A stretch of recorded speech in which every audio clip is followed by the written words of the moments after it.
All right. It is 9:30. We're all here.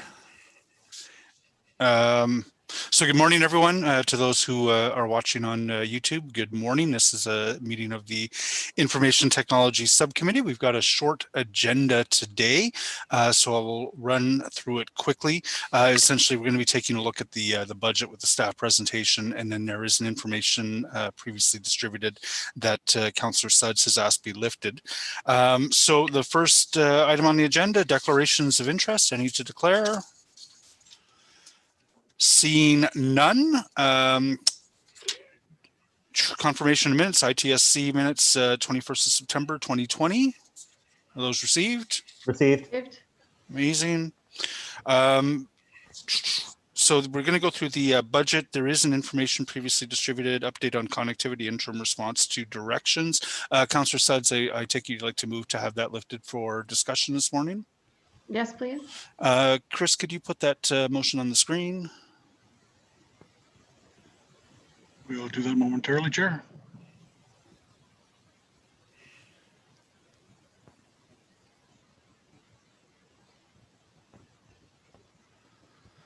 So there's the motion to lift this for discussion. Is that motion carried? Carried. Fantastic. So with that, we will jump into, I'll just let that be on screen for a second. Excellent. With that, I'll just jump into the budget. Valerie and Sandro, over to you to take us through the 2021 budget. Thank you. So if we can have the slides put up, please. Let me know when they're.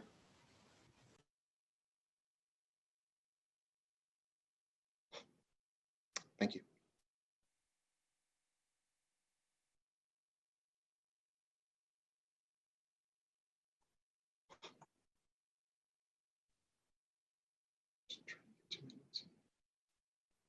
All right, thank you. So, Chair and members of this committee, it is my pleasure to present you Information Technology Services 2021 draft budget. Next slide, please. Thank you for the opportunity today to propose to you our 2021 operating and capital budgets, which I'm confident will position ITS and our partners to achieve meaningful results that are aligned with the term of council priorities, all while continuing to support city staff and residents through the pandemic.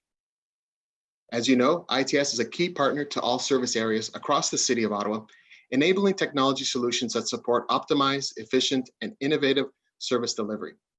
We continue to be reliable partners, innovative change agents, and trustworthy custodians, aligning our efforts to the priorities of the city's departments, services, and the various COVID task teams. Next slide, please. ITS base operating budget of $69.29 million represents a $1.52 million augmentation in 2021. This is to account for adjustments for potential 2021 cost of living, increments and benefit adjustments, inflationary impacts on maintenance contracts, purchase services, materials, and other services. We're also requesting an additional $480,000 to continue to provide critical support to the city's various task teams, service areas, and employees working remotely, which I will speak to in greater detail throughout this presentation. Next slide, please. We have taken a strategic and pragmatic approach to the ITS renewal capital, having structured and funded a budget envelope to address multiple corporate objectives in order to maximize the value of our investments. These investments in information security programs and technologies include continuing modernizing legacy applications and infrastructure to support the digital experience, leveraging the foundational digital citizen platform built in 2020 to provide more self-service opportunities to residents, continuing the rollout of an enterprise data analytics solution to support data-driven decision-making, core hardware and infrastructure lifecycle activities, as well as continuing automation solutions and services. Next slide, please. As outlined on this slide, the funding source for our key capital investments is 100% funded by capital reserves. Next slide, please. 2020, a year in review. 2020 has been an extraordinary year, but it's nice to have the opportunity to stop and reflect at some of our accomplishments.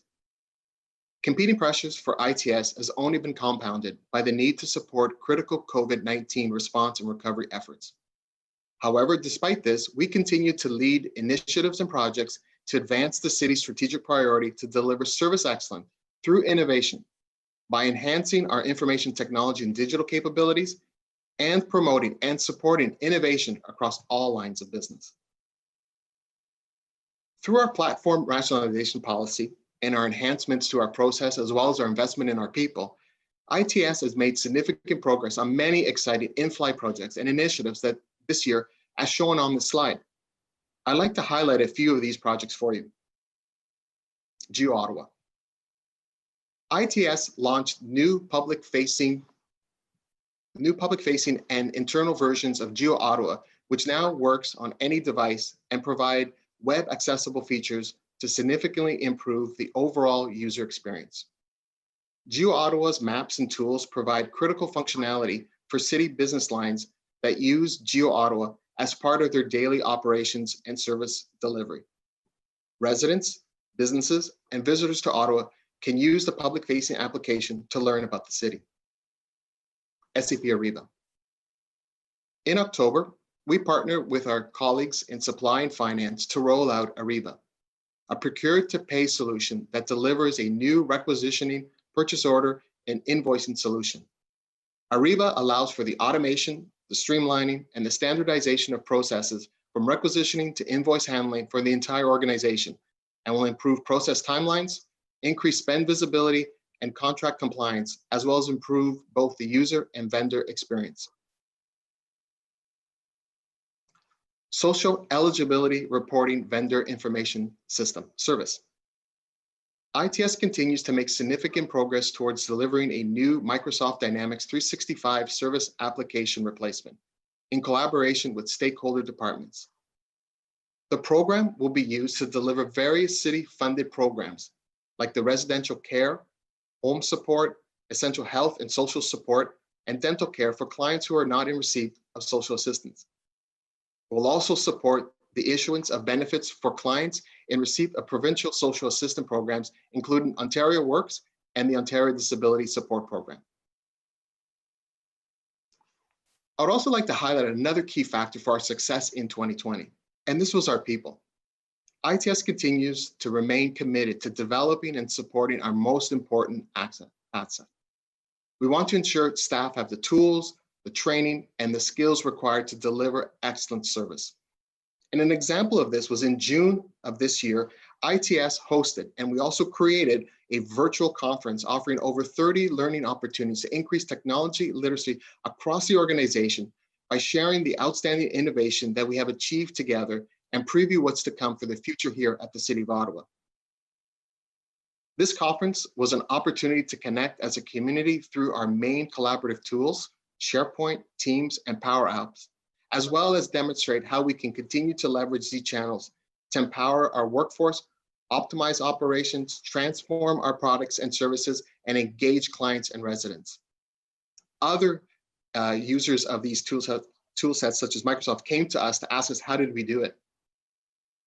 Our people also quickly developed our first ever OBOT. This was done internally, which is accessible through Teams. The OBOT helps with IT-related questions and collaborates with HR and payroll, pensions, and benefits as we continue to add content to help employees access more information quickly. We also continue to review, enhance, and update our processes, such as services like automation, toolset, etc. If we go to slide number 7, thank you.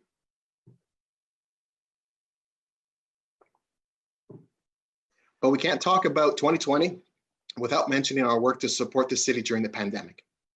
As you know, the global COVID-19 pandemic necessitated substantive adjustments across the corporation as lines of business recalibrated to deliver services safely and reliably.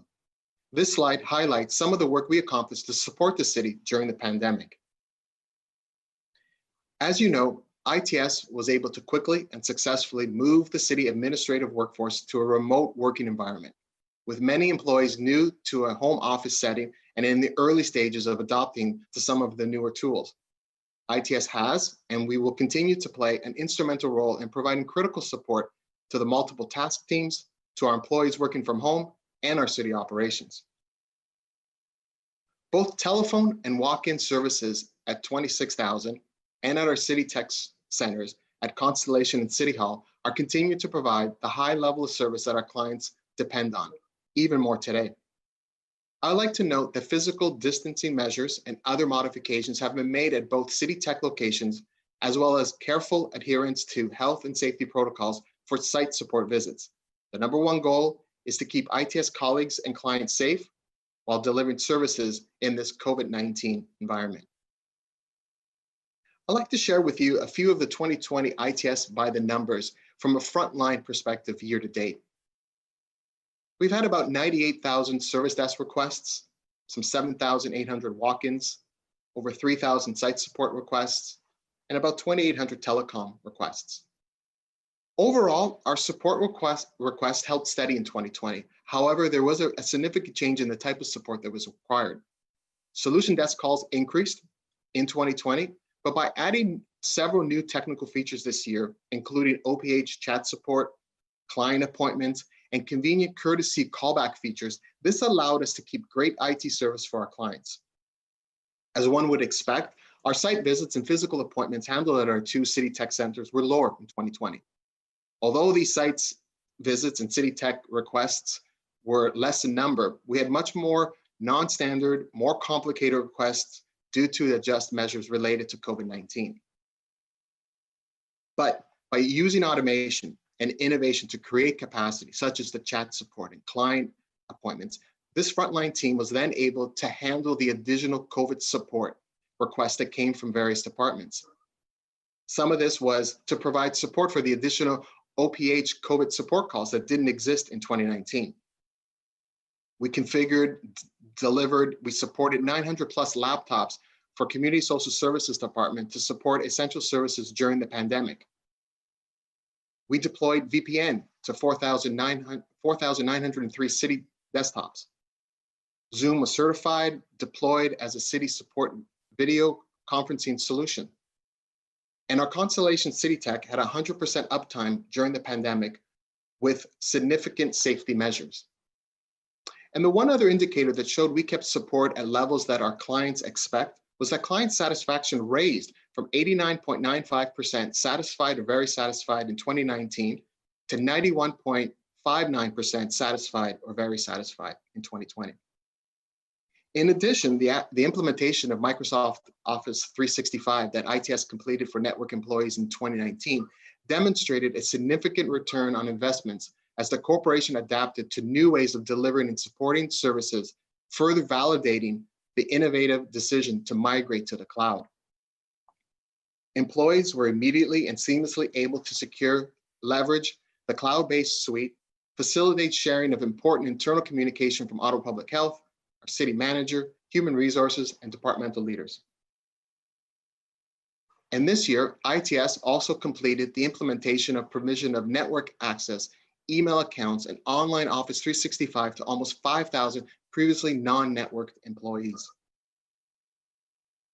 At the September 21st ITS subcommittee, I mentioned that ITS was in the midst of partnering with Elections Office for the October 5 Ward 19 by-election. As you're aware, the by-election was successfully completed by our colleagues, despite the need to develop 3 new requirements: the digital enablement of previously in-person services, notably those related to candidates and nominations, the adaptation of systems and technical processes procedures to accommodate the special mail-in ballot pilot, and the provision of additional hardware and connectivity solutions to support a live voters list to support anywhere voting. We also work closely with our colleagues in City Clerk's Office and OPH to secure Zoom and Bell conferencing licensing, access technology, security, and accessibility requirements, and provide technical support to hold council, committee, COVID-19 town halls, and budget consultation meetings virtually while simultaneously broadcasting on YouTube. Most recently, ITS deployed the federal COVID alert app to all city-issued iPhones and have encouraged staff to download the app on both city and personal iOS and Android mobile devices to help keep themselves safe, our colleagues, and community safe. The federal COVID Alert mobile app, released by the Government of Canada in July 2020, uses wireless technology to inform people if they have been exposed to COVID-19 and supplements the manual contact tracing activities of OPH. As the pandemic situation evolves, I want to ensure you that ITS will continue to play a strong partnership role in order to meet the various task team mandates, support employees who continue to work remotely, as well as explore new innovative possibilities to optimize the technologies and platforms we currently have in place to address the needs of our organization and the community. We go to slide 8, please. In addition to the items that you see on this slide, and those that I will highlight to you shortly, ITS remains fully committed to and entrenched in the support of the recovery of COVID-19. We will continue to provide the high level of service staff have come to rely on, even while working from home or on the front lines. We continue to be heavily involved in the city's various task teams, focusing on the city services and our people. It is unclear how long COVID-19 will impact our way of doing business and the impact it will have on the city operates when the virus is no longer a threat. It remains, however, imperative that we continue to invest in our IT infrastructure. Now, more than ever, residents rely on digital, accessible, secure, convenient, and efficient ways to obtain city services. In consultation with internal clients, ITS has developed a 2021 client-centric, business-first work plan that aligns with the city's and respective departments' strategic priorities and responds to emerging needs. Prioritization of projects and other initiatives across the organization, ITS has just implemented a new intake process that provides a high level of transparency, the ability for all employees to have a view into the ITS intake items and ongoing projects in all departments. This increased transparency is designed to support prioritization exercises across all lines of business. This is especially important during the pandemic, as service areas reprioritize and look for opportunities to leverage existing solutions as they deliver services in new ways. ITS goal and focus areas for 2020.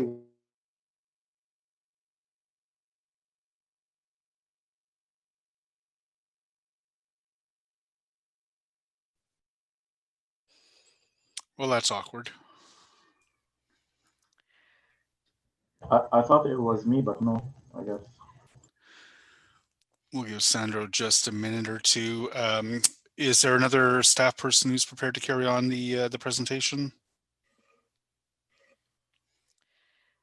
Counselor, I'm going to quickly text Sandro and see if he shuts off his video, if he's able to rejoin. Okay. Is that okay? Yep, please, thanks. Sorry. Oh, you're back, Sandro? He's back. Okay, sorry. Okay. Okay. Where did I leave? I'll start with Digital City. Sure. Okay, sorry about that. So did I walk through the slide right now that's on?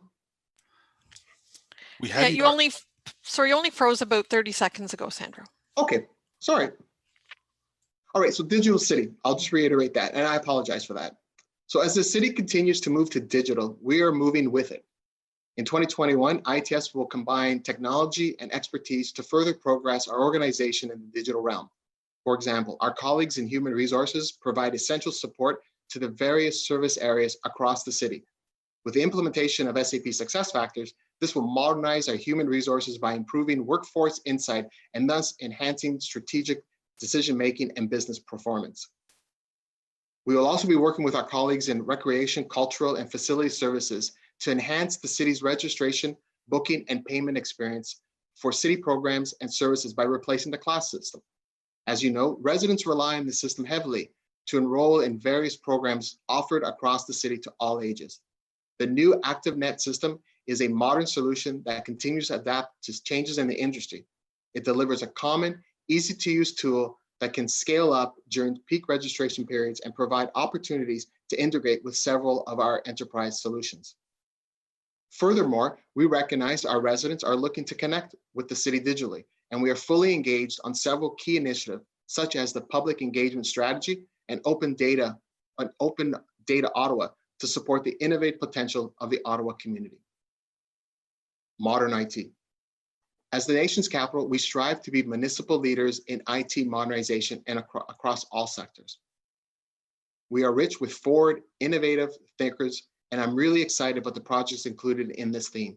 As I mentioned earlier, our people are our most important asset, and ITS will continue to invest in our people in 2021 by implementing an ITS talent roadmap that will identify emerging trends across the industry, requiring internal training and establishing a learning path for staff in the mentorship program.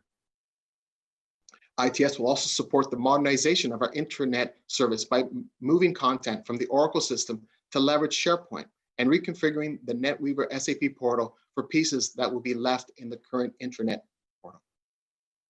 Advanced innovations. We are constantly striving to improve, changing how we do business by applying advanced technologies and innovation to the end user. We will continue to look for opportunities to increase the use of chatbot, which is a full virtual agent built by the AI framework in Microsoft. Data plays a critical role in decision-making, and I'm pleased to share with you that we are establishing a governance committee for data analytics, a master data management solution, and enhancing the use of data dashboards to various business lines across the city. Secure city. This is an extremely important pillar of what we do. It is a component of our business that is constantly evolving and requires us to continuously strengthen the level of the city's security posture and migrate risk associated with the exposure to the ever-changing threat landscape. As we introduce new and modern technology and move our business to the cloud, our technology risk increase. Tremendous work has been accomplished in this regard, but as previously mentioned, the threat landscape is ever-changing and is vital that ITS and the entire city remain vigilant. As part of that, we'll be renewing our business continuity plan and evolving our data security framework. I'm very proud of the work plan we have put in place for the year ahead, and I'm confident that our operating and capital budget position in ITS and our partners to achieve meaningful results in 2021. We are going to continue to support the city in operations and COVID support. We will continue to partner with all departments, prioritizing projects and initiatives to support COVID response, operations, our residents, and our economic recovery. Our new intake process will provide a view into all intake items and provide opportunities to leverage similar needs with existing or new solutions. I'd like to take this opportunity to thank all of the ITS staff for their extraordinary efforts this past year, especially our frontline employees and our employees in network operations who adapted to changing work environments, all while continuing to provide exceptional services to clients in a safe manner. Also like to say thanks to the ITS management team, Jason Barney, Allison Gazer, John Call, Lee Farrell, Chris Fulton, Asha Gajaria, Bev Gibbons, Christine Moran, Matt Guerin, Susan McKercher, and our CISO, Brian Wilson, for their continued readiness to improve and embrace challenges. Thank you.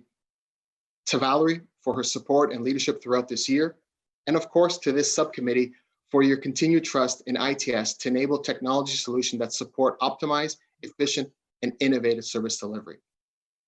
Next slide, please. This concludes my presentation for today. As always, I'd be pleased to answer any of your questions you may have. Thank you so much for your time. Sandra, thank you so much for the presentation.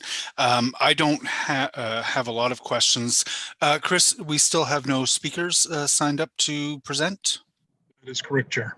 So we'll go directly into questions. I've had a chance to chat with the IT staff a bit over the past little bit. I just want to say 2020 has had more than enough drama. And one of the things that I am really pleased with is that the IT team has so well supported the city without drama. It is a foundational piece that is simply working. With that, I will turn it over to questions. And first on the list, Councillor Sudds. Thank you very much, Chair Leeper. And I would echo that. It's been amazing to see, and when we give thought to what your team has accomplished throughout COVID, there's been zero drama. We've been able as city staff and employees to continue to seamlessly do our jobs because of the support that you've provided. So I certainly echo Chair Leeper's comments there. I just have a few questions.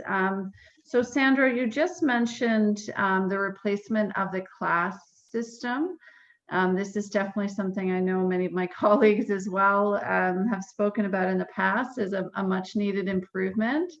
Can you give us a sense of timelines when residents will actually be able to use the new system for enrollment?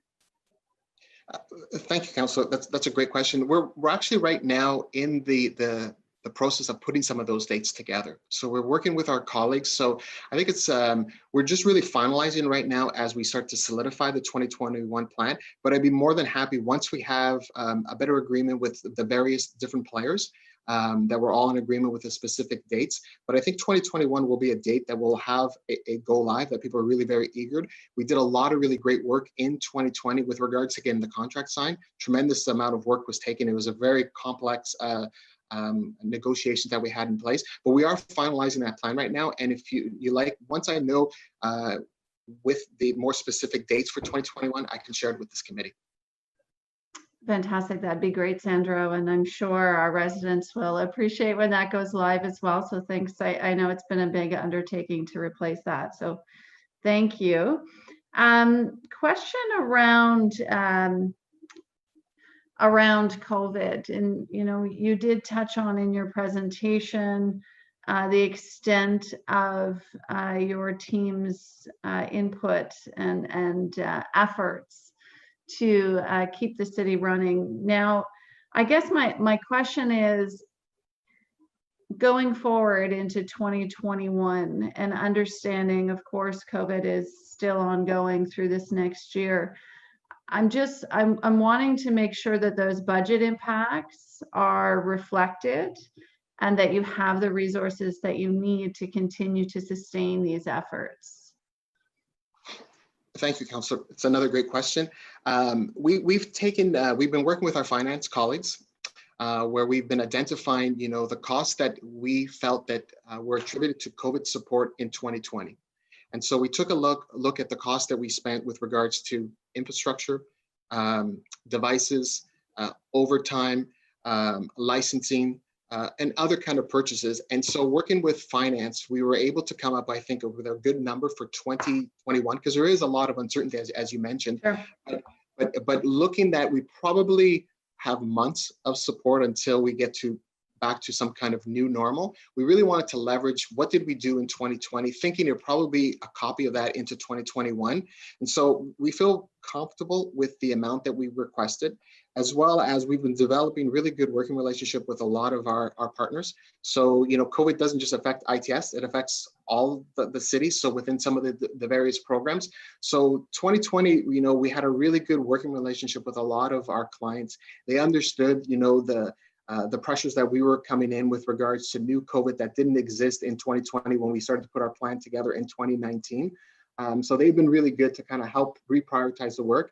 As I mentioned, we have our new intake process that we really take a look at the importance of the work, the urgency of the work, opening up a lot of that collaboration, communications with the groups. So to quickly answer your question with regards to the budget impact, I feel very comfortable with the amount that we've requested.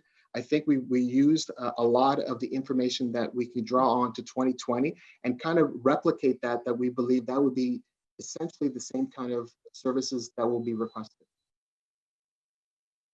Okay, terrific. And I think that leads me to one other area I just wanted to probe on a little bit, and that is around kind of the future of work.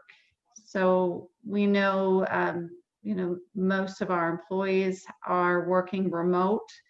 ITS has been phenomenal at facilitating that from a technology point of view.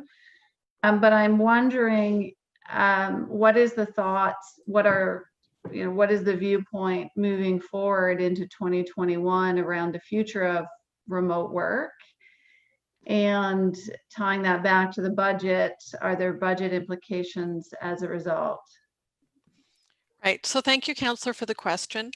As you pointed out, this past March, the city asked those who could work from home to do so, and this was a part of our emergency response. So our goal really was to preserve and protect our workforce and to flatten the curve by reducing community spread.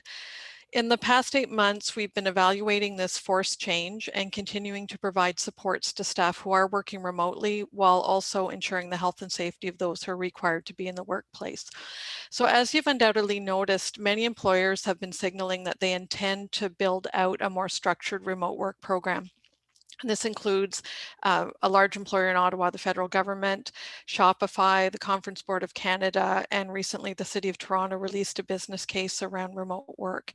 So in the coming months, we will be continuing to follow public health advice to reduce the spread of COVID, and we'll also be building out our mobile workforce strategy as a part of the Thriving Workforce Term of Council priority. And out of that will flow any budget impacts. Terrific. So the development of a mobile workforce strategy, that's fantastic. I think it's really interesting. And your point that the City of Toronto is working on a business case in this regard, I think it's something we do need to give thought to. I know, pros and cons, but there are some efficiencies in some circumstances to be gained. So I'm glad to hear that's getting the attention that it needs. Yes, thank you, Councillor. And I would add that, we really do need to separate the forced change of the emergency response from what one would normally consider to be a mobile workforce strategy. Yeah. So, sending everyone home within 24 hours that could go home, and folks have been extraordinarily productive and continue to be so. But we really would like to build out something that has more clear objectives and that is more structured and doesn't involve, as we get to new normal or post-COVID, I think the extraordinary amount of isolation that folks are feeling is not inherent with a typical remote work environment. So we will continue to build those things out, and I do appreciate your question. Fantastic. Excellent. Well, thank you very much. That's all for me for questions. Thank you, Councillor Suds. Councillor Derues. Thank you, Mr. Chair. Through you, my question was around the budget 2020 and budget 2021, making sure it's reflected. And Councillor Suds answer, and I think Sandro did give the answer and very good explanation. But I want to take a moment to thank Sandro and Valerie's team for an amazing work. I know that you work behind the scene, but without you through COVID, we won't be able to function. So basically, you touch almost every department, from committee to councilor's office to every single item business we do during day in and day out in the city. So I want to thank you for your response and support for all these departments on behalf of the city. We're really thankful that we have an ITS, strong ITS actually, team like yours. And I know that throughout the by-election, I was very impressed. I was very surprised to see how your team pulled together.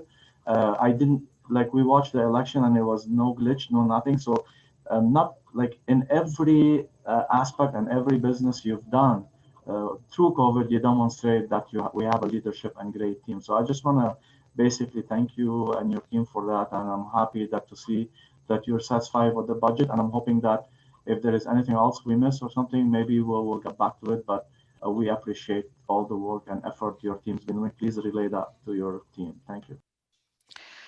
Thank you, Councillor, for the opportunity to, your very kind words, and for the opportunity to thank Sandro and his team. And as you so rightly pointed out, the COVID situation has been extremely fluid, and anytime we've called upon them to do something, they have delivered flawlessly. So it really is quite extraordinary. And I would hold them up against any IT team anywhere, anytime. They are truly extraordinary. And through that, continuing to move the bar on legacy modernization, open data, Geo Ottawa, all the other projects that, we really needed to see moved along.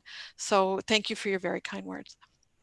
No, I just want to make sure, because you know what, it's we are really still doing business in the back end, and our business haven't stopped. We're actually very busy through committees and through all the files we've been dealing with, budgets and but The thing is, even when hiring staff and when we're adding more people, we're not even seeing any delay through COVID. So I want to highlight that because this is very important for our daily delivery services for only our resident and our city.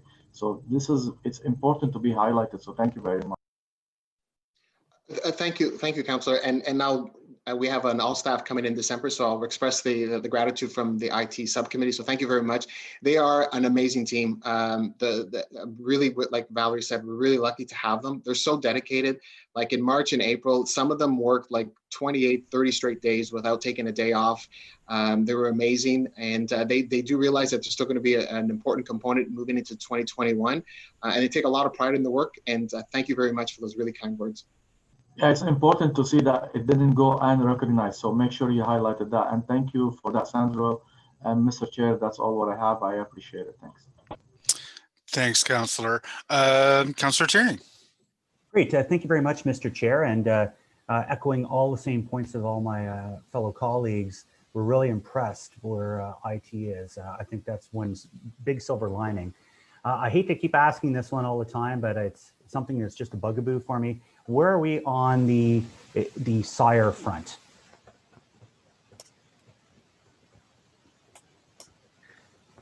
Hello, Councillor. This is Caitlin from the clerk's office. I thought I'd take this one. So we should have some good news to announce on that front before the end of the year in terms of our path forward that would see us replacing SIRE in the first half of 2021.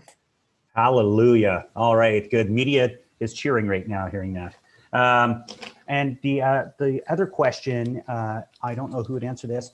From a security perspective, obviously, we've really ramped things up, but we also have been dealing with a lot of spam of late. I shouldn't say spam, e-petitions, form letters, and it creates a lot of challenges in councillors' offices because, of course, our regular constituency are getting mixed up in all these. We'll get 200 or 300 emails for, whatever campaign's happening of the day. Have we looked at best practices in other municipalities on how we can deal with that?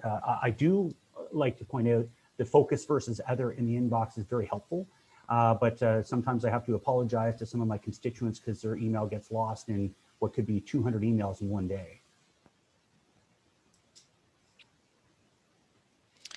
So Sandra, I don't know if you want to take that or if Brian Wilson has anything to add, our Chief Information Security Officer. I can take that one, Val. Thank you, Brian. And I don't know why. I apologize. I don't know why my video is not working, but I do have it on and my camera is pointing at me. So when it comes to spam or annoying emails like these that aren't necessarily part of our business, when we look at the numbers, we're actually filtering out millions, over a quarter of these, and a number are coming through, still coming through because they might be one-offs or they might be especially crafted to avoid the spam filters. So one of the things that we are doing is we're also increasing our security awareness program, which will help us get people to start reporting these messages in the Outlook application. When there is a button up top that says report message, and one of the things we want to do is educate people how to use this properly. So once these messages and people start reporting them, we can start filtering out specific messages that are coming through that shouldn't be coming through our spam filters. But generally with a spam filter, we put in a new control to identify a new set of spam or malicious software or malicious emails, and then the attackers then find a way around that, and then we have to put a new one. So it is a cycle, and by having that combination of the technical implications or technical implementations of security and the security awareness put forward, we're hoping to bring that down a lot more than it is. Excellent. And that's great news. And the only reason I was raising that is because Microsoft has come out and said they're really looking at tackling it in a real way. And I wanted to make sure we were on top of it. But again, thank you so much, everyone. You guys do a tremendous job. And that's all I have, Mr. Chair. Thank you very much. One question that I have arising out of the budget, I'm guessing that we have purchased a lot of equipment to respond to COVID that we were not expecting to purchase.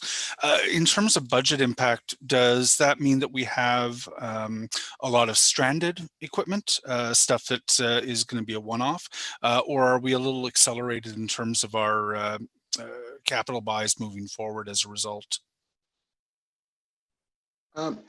Thank you, Councillor. I can answer that, and then maybe Lee can kind of jump in as well. So part of it, some of the new laptops that we purchased, right, is part of our regular life cycling. So some of it we were able to expedite a little bit because of the need was a little bit further that we required rather than other years. But overall, that's the managing that we have. So some of it we were able to provide to them. Some of that came back into our inventory that they no longer required it. So I don't know, Lee, if you have extra comments on that. Yeah, sure. So we were able to reallocate some assets from our 2020 computer lifecycle program to provide equipment for staff that needed it to work from home with no additional hits on our budget.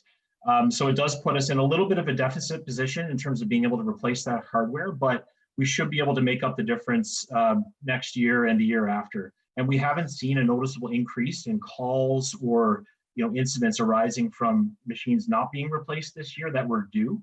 So we're just sort of stretching that a little bit, and we were able to sort of reallocate to enable our workforce using some of those assets that would have been used in 2020 for replacing or refreshing computer hardware. Okay. There's a consideration around e-waste, and we don't want to be responsible for creating a lot of e-waste. And I'm certain that you're managing that as rationally as you can in a very difficult time. So if there are no further questions from committee members, I'll ask Councillor Tierney to put the roadmap motion for approving the budget on the table. Great. Thank you very much, Mr. Chair. So as you can see in front of you here, I'll just wait till it moves down a little bit. That the Information Technology Subcommittee recommend that Council, sitting as a committee of a whole, approve the ITSC portion of the 2021 draft operating and capital budget as follows. 1, the Information Technology Services budget as follows. A, Information Technology Services operating resource requirements, pages 3 to 4 of the IT's budget book. Is that carried? Carried? Carried. Great, thank you. And B, thanks, Jeff.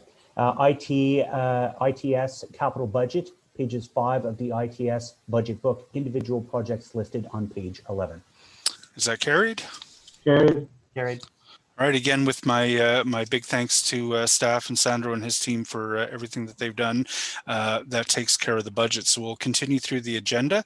The next item has been lifted for discussion, update on connectivity, interim response to directives. And I know Councillor Sudds had asked to have that lifted, so I'll just go to her to ask her questions. Terrific. Thank you very much. And thanks for humoring me in lifting this. I just wanted to be able to have a brief discussion anyways on this topic, because I do know, at least personally, I find this to be a really great opportunity, and I know there's been some good work underway. I think first question I have with respect to the IPD, there was reference to the work that's underway as far as examining the potential to be able to provide internet connectivity as a public utility. And I'm wondering if you can elaborate on any timelines or report back when we would be hearing more about this work and the progress underway. Thank you, Councillor. I'll ask Angela Scanlon to take that question, please. Thanks. Thank you, Councillor, for the question. Staff are going to explore what other municipalities have done with respect to using the public utility model to provide broadband as a service. We'll be looking at that in the first 2 quarters of 2021 with the intent to report back by the end of summer next year. Great. Excellent. And I guess my other question in the same vein is through that work, will you be looking at opportunities to partner with others, be it Hydro / Envari or other potentially private sector partners to help provide a service? Is that part of the scope? So staff have had and will continue to have conversations with Hydro Ottawa and its subsidiary Envari. We want to determine the best way to monetize the city's vertical assets. So we will be continuing to have those conversations into the new year. Valerie, I don't know if you wanted to add anything else or. I don't have anything to add. I hope that the councillor is satisfied with the response. If not, we can dig further. Yeah, no, I appreciate that. I think there could be some interesting partnerships. And so I respect this is early on in the process and respect that you'll consider that as you go through the work. In the same vein, and I know Valerie, I've shared this with you, my aspiration here is that as you get a bit further and you can assess what the possibilities are, that there's an opportunity for us to even pilot in a small scale way so we can demonstrate and test what's possible. So I'm hopeful and I'm certainly here to support that work as you get a little bit further into it. I know it's early days, so I won't push too hard yet. Another question I wanted to raise that actually came from the public and is related to connectivity, so humor me on this one.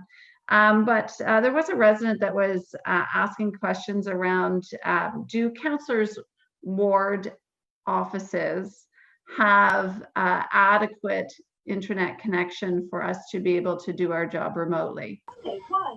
And I guess I would raise that in that obviously we're spread all across the city and there may be challenges in some offices over others, and the importance of making sure all of us can connect. Any comments on that? Yes, so I will ask Sandro to take this question. I know we have a very robust administrative network into all of the city buildings, but I'll ask Sandro to give a little further information about that. Yes. Thank you, Councillor, for the question.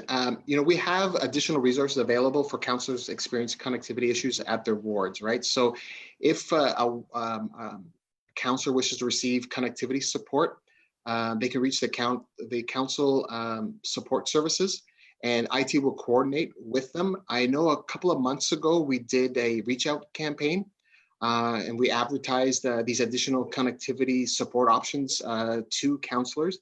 And we respond to the ones that reached out for that service. And again, we are very open to do that as well. So I agree with you with respect to each of the different ward offices. It is different.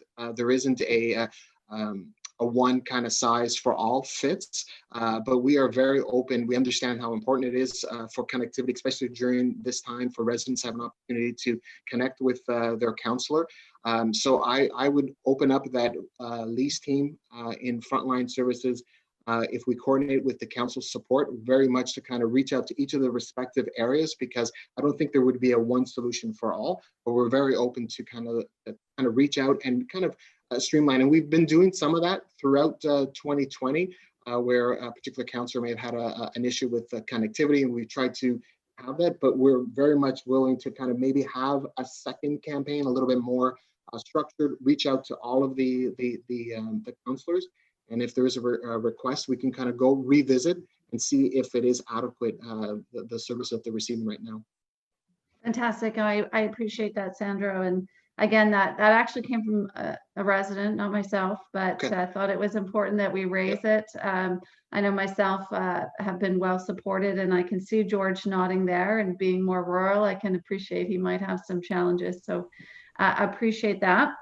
My last kind of vein of questioning around this is, and Valerie and I have spoke briefly about this, but I'm wondering if there has been any work or analysis into our various contracts to provide connectivity for our city facilities. It's a very broad question, I respect.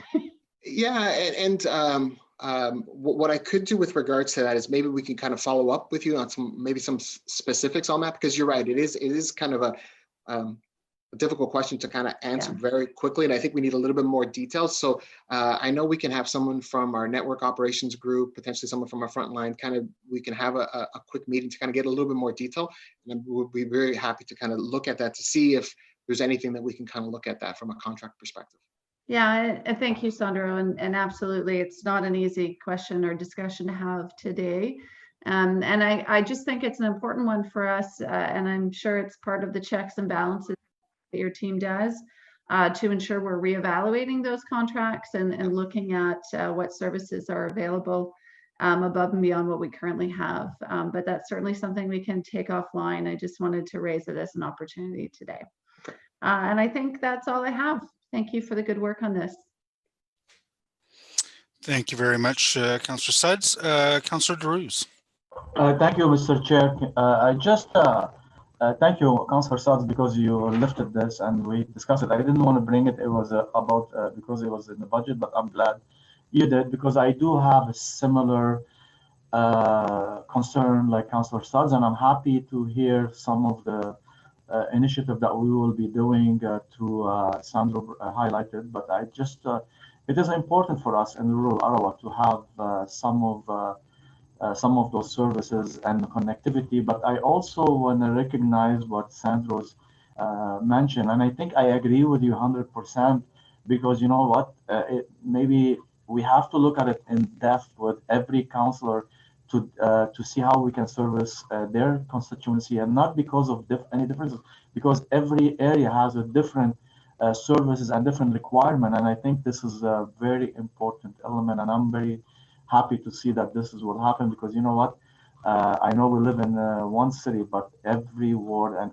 actually every village has a different interest than other village in our rural area too. So I'm very happy to see this conversation happening, and thank you very much, Councillor Suds, for bringing this out for the discussion. So I appreciate it. Thank you very much, Councillor Derues. I was also really pleased to see in the response to Councillor Suds' inquiry the reference to and continued momentum around a public utility model for broadband in the city. We've seen since March the importance of broadband for everybody that is affordable, broadband that is of a sufficiently good quality in order to be able to allow everybody to participate in the education requirements that are new, working from home requirements that are new. The city has a lot of assets, and through its partnerships has a lot of assets that we can bring to bear to ensure that our economy keeps humming along the way it should, and that residents have access to the kind of broadband they need in order to be able to continue to participate in, our democratic, our cultural, our economic life. And I'm looking forward to hearing that report when it comes next summer about how that can move forward. So thank you very much, Councillor Suds, for ensuring that this is lifted, and thank you for your original inquiry. And with that, I'll just ask whether the item is received. Received. Wonderful. Are there any, we'll just finish out the agenda. Are there any notices of motion for consideration at a subsequent meeting? I see none. Are there any inquiries? There's no other business, and adjourned. Are we adjourned? Carried. Yes, adjourned. Thank you. Christopher, thank you for your help. Valerie, Sandra, thank you very much. Have a great day, everyone. Thank you. You as well. Thank you.